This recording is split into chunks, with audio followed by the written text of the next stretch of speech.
Intuition is something that actually gets stronger the more that you notice it. I had this strong feeling. I decided not to question it. Intuition doesn't always explain itself.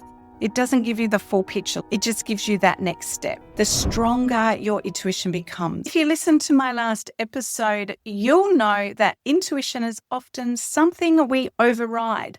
We feel it, and then a moment later, we question it. So the next question becomes, how do you actually strengthen your intuition?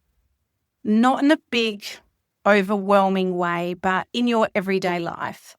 Welcome to Connecting to Spirit. I'm your host, Lisa Brandis, and in this podcast, we explore intuition, spiritual awareness, and the deeper guidance that is available to all of us. And this episode really is the next step in that journey, because once you've started to recognize your intuition, the most important thing becomes learning how to build the trust with it. One of the biggest misconceptions about intuition is that it's something you either have or you don't have. And I know we've covered that in other episodes. But what I've seen over and over again, both in my own life and working with my students, is that intuition is something that actually gets stronger the more that you notice it. It's not something that is separate from you. It's already there. It always has been woven into your everyday life. So the first way to strengthen your intuitive knowing is the hard part. It's to slow down.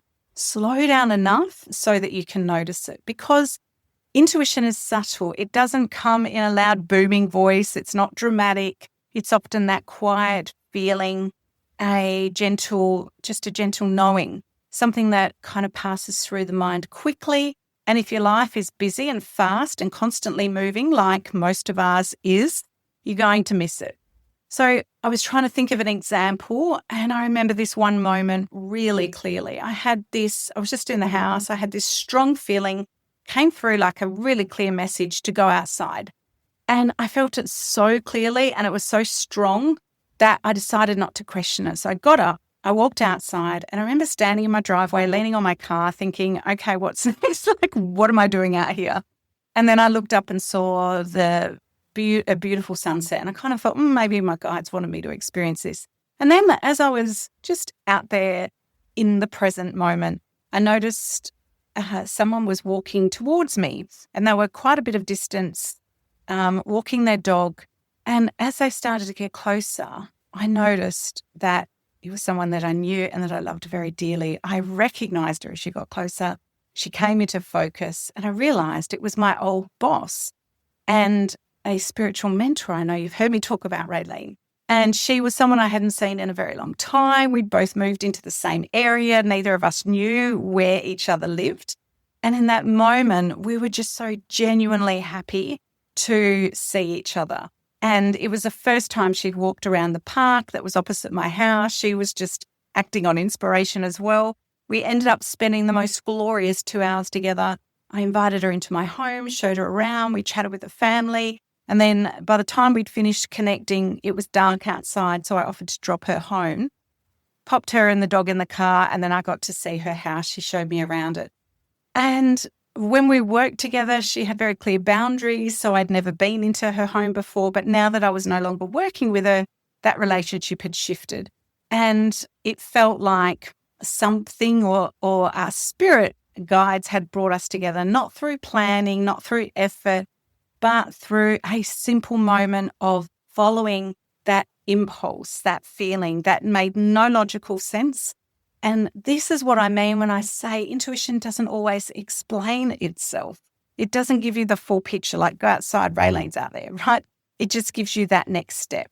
And the more you listen to those small nudges, the stronger your intuition becomes. And I like to think of it as playing in this bigger, beautiful, synchronistic world. So the second way to strengthen your intuition is learning how to get out of your head, because this is where most people block themselves. And one of the things I see all the time when I'm teaching students how to trust their intuition is that people think they don't have intuition. They'll say things to me like, I'm not getting anything, Lisa, nothing's coming through. But what's actually happening in that moment is fear stepped in. Their mind starts to doubt and analyze. They also compare themselves to what the other students in the class might be receiving.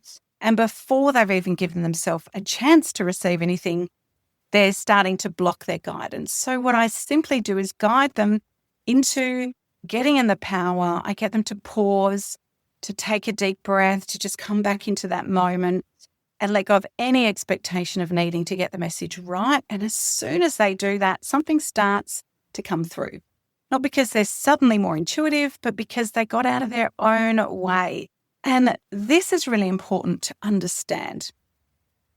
Intuition doesn't come through when you're analyzing or thinking. It comes through when you're simply open-hearted and being receptive.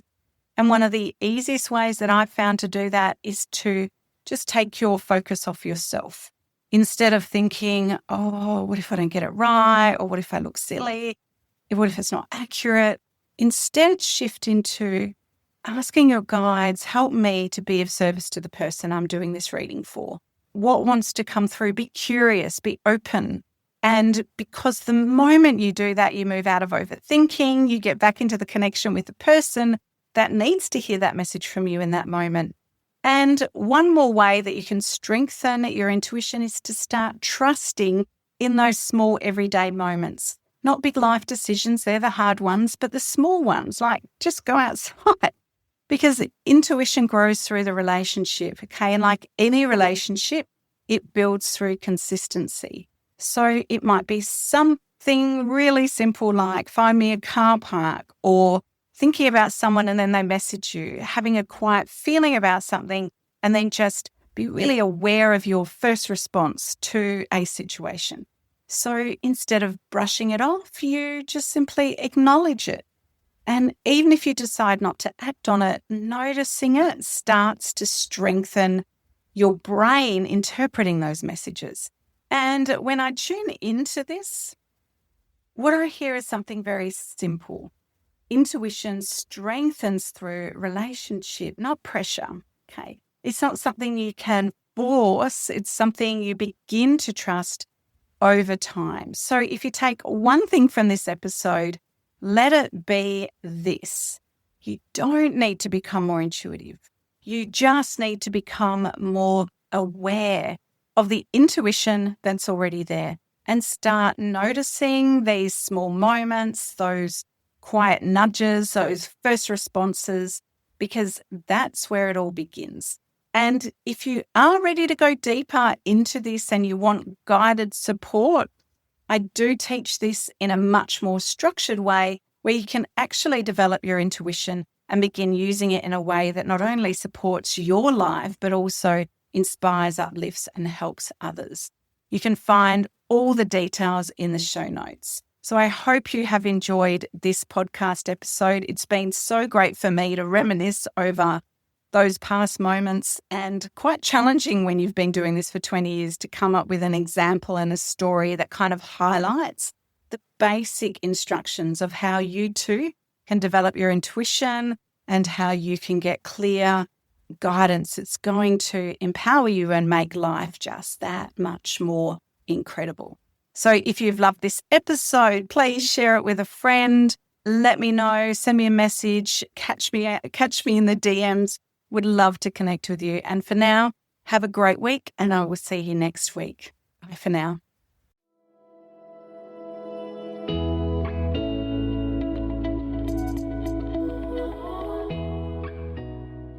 I just wanted to say thanks for listening today. We know there are a lot of podcasts out there, and you took time out of your day to dive into this episode, and I want to say thank you so much. If you'd like to learn how to become a powerful psychic healer and spiritual teacher, head on over to intuitivereiki.online and you can get started by taking my free quiz and discover your unique psychic gifts. Plus, there's heaps of course information, and you'll access a really great bunch of really helpful tools to support you on your path. We really want to see you build a soul-led practice that creates abundance, builds confidence, and the freedom to serve in the way you were born to. Remember, the world needs your powerful and unique teaching. I'll see you in the next episode.